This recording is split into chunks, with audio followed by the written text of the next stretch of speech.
Goals of organization. In this lesson, we'll understand the goals of a firm and the role of management.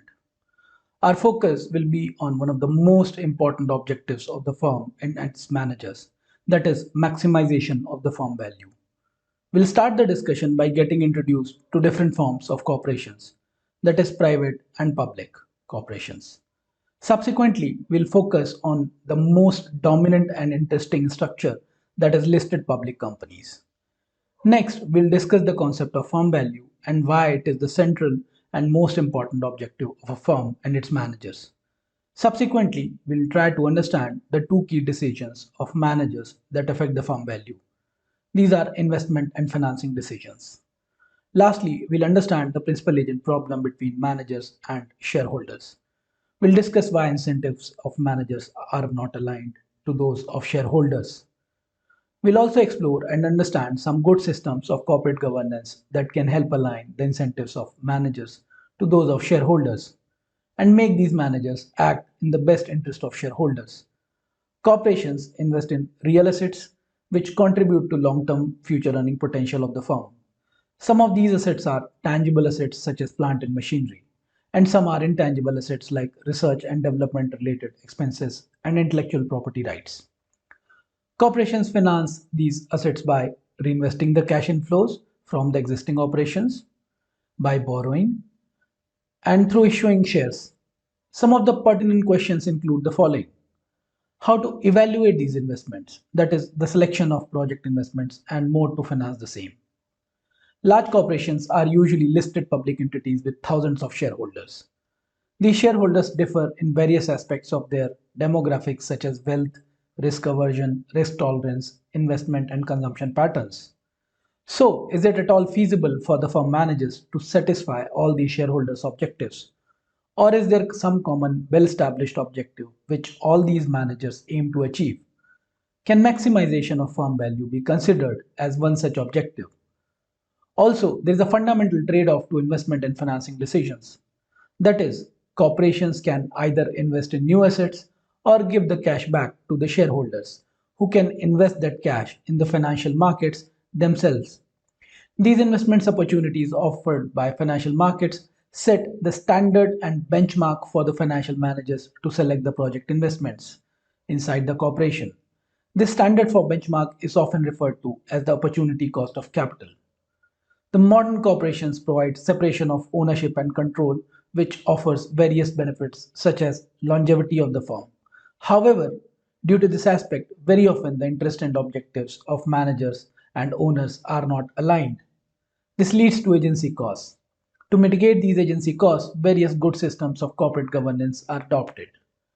To summarize, the three key topics that we'll cover in this lesson are maximizing firm value, investment and financing decisions and opportunity cost of capital, and lastly, corporate governance as a mechanism to and align the incentives of managers and owners. Organization of a corporation. In this video, we'll talk about the organization of corporations. We'll discuss different forms of corporations and how they are managed. A corporation, a firm, or a company is a legal entity that is owned by its shareholders. In the eyes of the law, it is a legal person that can make contracts, carry out a business, borrow or lend money, pay taxes, acquire other companies, and sue or be sued. In most countries, corporations are formed under the law based on their articles of incorporation. These articles of incorporation define and state the corporation's purpose and how it is to be governed and operated. For example, articles of association define the composition and role of the board of directors. While a corporation is owned by its shareholders, it is legally a different entity. Often, these shareholders have limited liability. That is, the shareholders cannot be held personally responsible for the corporation's debt. Shareholders can at best lose their investment in the corporation, but nothing more. Often, corporations start as proprietary or partnership firms where the owners or partners are solely responsible for the firm actions with unlimited liability, and at times as small privately held companies by small group of investors with limited liability to the extent of their investment in the firm. In these cases, the shares of the firm are not traded in financial markets. This is different from the public listed companies where shares are listed and publicly traded at stock exchanges like New York Stock Exchange. Most large companies like Amazon, Apple, Meta are listed public companies with widely dispersed shareholdings. It is not feasible for these large number of fragmented shareholders to manage and control the firm's operations. This leads to a very important duality in the structure of corporations that comes from separation of ownership and control of the firm. This also gives permanence to the corporations. Even if managers quit, dismissed, or replaced, the corporation survives. Moreover, stockholders can sell their shares to new investors, thus leading to change in ownership without disrupting the firm operations. In this fashion, corporations live forever and survive many human lifetimes. However, this separation of ownership and control also has a downside. It often leads the managers to have different objectives that are not aligned to those of owners, that is, shareholders. So the managers may act in a manner that is not in the best interest of the owners. This is often called as the principal agent problem, where incentives of managers are not aligned to those of owners, that is, shareholders. Most of these large corporations have chief financial officers, CFOs, who is the senior most designatory in the finance domain, and the person who holds this post takes care of the financial policy and related aspects of the corporation. He, along with the CEO of the corporation, is also responsible for the financial results and presenting these results to media, analysts, and investors. For discussion purposes, we'll often refer to the top management, CEO, CFO, as the managers or financial managers. To summarize this video, large modern corporations operate as an individual independent entity separate from their owners.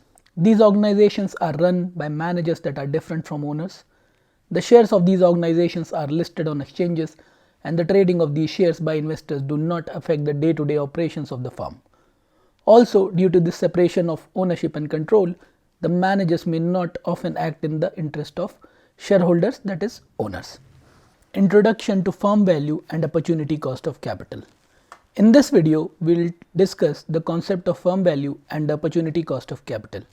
We'll understand what are the objectives of managers and is there an objective that is most desirable and common for all the stakeholders. We'll also discuss why maximization of firm value is often considered as the common, widely accepted objective. Maximization of firm value to shareholders is the ultimate goal of the management. However, this appears to be a vague statement. This is so because no two investors are the same in their age, taste, wealth, time horizon, risk tolerance, and investment strategy. So how do we find that common objective to which all the shareholders agree? Fortunately, there is a natural financial objective on which almost all the shareholders agree: maximize the current market value of the shareholders' investment in the firm. A smart and effective manager makes decisions that increase the current value of the company's shares and the wealth of its stockholders. This increased wealth can then be put to whatever purposes the shareholders want. They can save it for future, spend it on charity, or spend it away on lavish consumption, all depending upon their personal tastes and objectives. They can do so even more if their shares are worth more. The maximization of shareholders' wealth is indeed an optimum and widely accepted objective. If the shareholders have access to well-functioning financial markets facilitate investors to optimize the investment consumption pattern. Financial markets also facilitate sharing of risk and risk diversification, thus leaving firm managers with only one objective, that is, to increase the market value of the firm. This is different from a goal like maximizing profit. Profit can be for any year, present, future, and past. However, what shareholders are interested in is the future value of their investment. This includes the aspects related to financial performance and its future potential. Measures such as profit, cash inflow, among others, capture the performance for a specific period and can be suitably adjusted to improve the performance for that year. For example, a firm can improve performance in a particular period by cutting down operational costs or capital expenditure. However, some of these expenses may create long-term value. Thus, a firm may artificially improve these measures at the cost of long-term value. Unlike this, share price measures the performance comprehensively across a large number of parameters for all the future periods, and therefore cannot be easily manipulated by adjusting the performance for a particular year. To summarize, in this video, we discuss maximization of firm value as the most suitable objective for shareholders, as this objective is preferred across all the shareholders, irrespective of their taste, preferences, and risk averseness. Other objectives, such as maximization of profit or cash inflows for a given year, are short-term objectives that may not add value to the firm in long term. Investment and financing decisions. In this video, we'll discuss the key decisions that affect firm value. We'll understand the role of financial managers in the firm. We'll examine the concept of market efficiency and the important role played by financial markets in managerial decision making. To carry on business activity, a firm needs to invest in assets. These assets generate long-term cash flows. The firm creates a charge on these cash flows, often called financial securities. These financial securities are issued to investors to precisely fund these assets. For example, debt securities like bonds are issued to debt financiers like bank. The bank then provides the loan which is used to fund these assets. Against this loan, the bank receives the charge on the financial securities created by the firm. These financial securities are backed by the promise from the firm to repay the principal and interest on the loan. This discussion points towards two key decisions of a firm: investment decision for purchase of real assets such as plant and machinery, and subsequent management of the assets already in place and to dispose of those assets that are not in use. Financing decisions: to issue or sell financial assets which in turn will be used to fund the real assets. Moreover, these financial assets are backed by claims on cash flows generated by these real assets. Examples of investment decisions include investment in plant and machinery, acquisition of mines, investment in research and development of products, investment into farm infrastructure. These decisions are well planned in advance and often referred to as capital expenditures. Most of these investments have returns, that is cash inflows, in distant future. Some of these investments have immediate consequences, such as investment in raw material inventories. These inventories turn into cash flows in the short term. Examples of financing decisions include issuance of debt and equity securities, repayment of interest and principal obligations, among others. Financing decisions help organizations in raising money from lenders and shareholders. If the firm borrows money from lenders, they promise to pay back the debt in the form of principal and interest. If the shareholders provide the funds, they do not get any fixed return, but a residual claim on firm cash flows as owners. We'll have more to say on this in subsequent topics. The choice between debt and equity financing is termed as capital structure decision. Capital is often referred to as long-term source of financing. It is often debated amongst the financial managers that value comes from the investment side or financing side. Investment side is termed as the asset side or the balance sheet. One example should clarify this argument. If a firm A has valuation of $1 billion, what does it mean? Where did this value come from? In simple terms, you would argue that this is the current market value of the assets owned by the firm, due to the future earning potential of these assets. Therefore, it may seem that the so-called sophisticated financing strategies do not have a significant role in it. However, this is not the complete story. Financing decisions, if not done properly, can destroy the firm value substantially. Take for example the case of firm borrowing debt. Debt financing has a lot of advantages to support a firm in dire need of funds. However, too much debt can be harmful and may have considerable side effects. A simple illustration of investment and financing decisions is provided here. Let us understand the simple trade-off in front of the managers through this figure. The corporation has proposed a project investment, a real asset. If the firm has sufficient cash on hand to fund the project, then it need not look outside for funds. Also, in case the firm decides not to invest in the project, then the cash can be paid back to investors and lenders in the form of dividends and prepayment of loan. If the financial manager is acting in the interest of owners, that is shareholders, should he invest the money in the project or return it to investors? The simple answer is that if the rate of return on the project investment is higher than that available in the financial markets, then shareholders would want managers to invest in the project. Otherwise, if the returns available in financial markets is more than that expected from the project investment, then the investors would like to have their hands on the money and invest themselves in the market. But does it mean that any project investment is comparable to any financial market investment? As you would have expected, the simple answer to this question is a big no.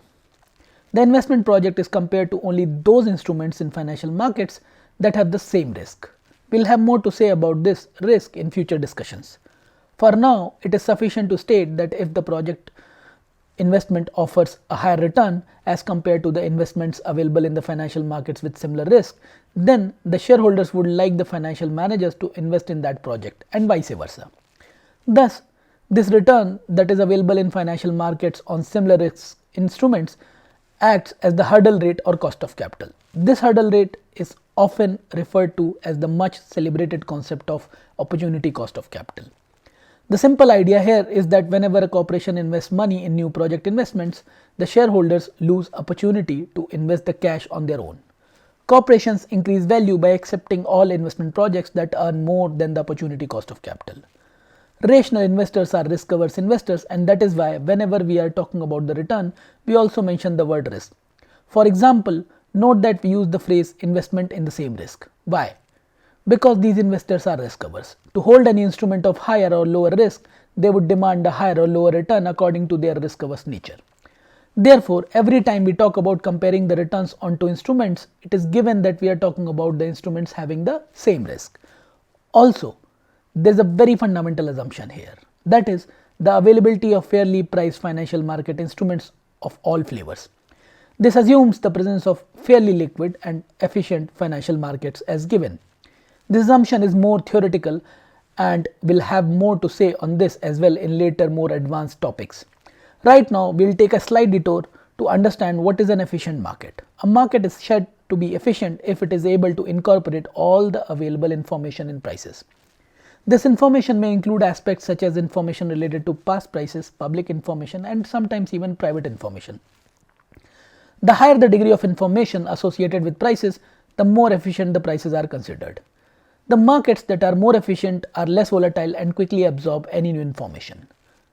Developed and advanced markets such as the US and UK may offer such liquid and efficient markets, but emerging country markets are often less liquid and less efficient and more volatile than the desirable levels. By now, it should be quite obvious that investors look towards financial markets to measure the appropriate opportunity cost of capital for their project investments, that is, real assets. For example, if the project is a sure shot opportunity with assured returns, a comparable benchmark would be an investment into risk-free government securities. What are these securities? Are they available to retail investors for investments? Often, these risk-free securities are not available to small investors. These are very liquid, short-term risk-free securities that are traded in money markets. The ticket size in these markets are very large. Therefore, retail investors can only participate in these markets by investing in money market mutual funds. In general, projects are risky and the appropriate interest rates are well above those that are available on risk-free government securities. Estimating the risk and therefore the appropriate return on risky projects is one of the hardest tasks for financial managers. So then, what is the goal of a financial manager? Maximize firm value by selecting projects that offer higher returns than the opportunity cost of capital. To summarize, in this video, we discussed the two most important decisions that affect firm value: investment decisions and financing decisions. We found that financial managers create value by selecting projects that offer higher returns than the opportunity cost of shareholders. We also understood that the existence of liquid and efficient markets is desired to estimate this opportunity cost. Agency problems and corporate governance. In this video, we'll discuss the agency problems that arise in modern corporations and the role of good systems of corporate governance in mitigating these problems. We have understood that shareholders want financial managers to maximize firm value as their ultimate goal. This is a fundamental result. Other goals such as current and future profits, cash flows, among others, are at best short-term and in fact may adversely affect the firm value. For example, in order to increase future profits, managers may cut the current dividends and investment projects with poor returns. We have also understood that this is not in the best interest of shareholders, as the shareholders can earn commensurate returns according to the risk of the project by investing in financial markets. We call this concept the opportunity cost. Here, one can easily see that managers are acting as the agents of their principals, that is, shareholders or the owners.